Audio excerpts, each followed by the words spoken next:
भारत देशाची रास मकर आहे आणि मकर राशीला सध्या ग्रहमान कसे असा जर आपण विचार केला तर जेवढे ते अनुकूल आहेत तेवढे अडचणीचे देखील आहे। आणि सध्याची परिस्थिती आपण बघतोय पाकिस्तानचा आणि भारताच्या ग्रहांचा जर आपण विचार केला तर निश्चितपणे भारताचे ग्रह सध्या उत्तम आहेत, उच्चचे आहेत। त्यामुळे कुठल्याही परिस्थितीत भारताची बाजू ही वरचढच आहे।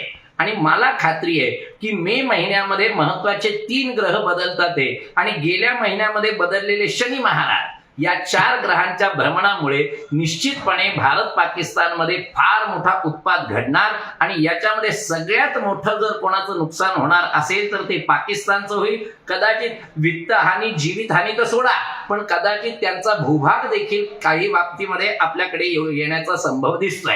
आणि 36 तासांमध्ये काहीतरी निश्चित निर्णय होणार आणि LOC वर कुठेतरी सुरुवात झालेली दिसेल। तिसरं महायुद्ध काय होऊ शकते? बस आता तेवढं आणि समोरासमोर उभे ठाकले तर असं समजा की कदाचित तिसऱ्या महायुद्धाची ही नांदी म्हणता येईल।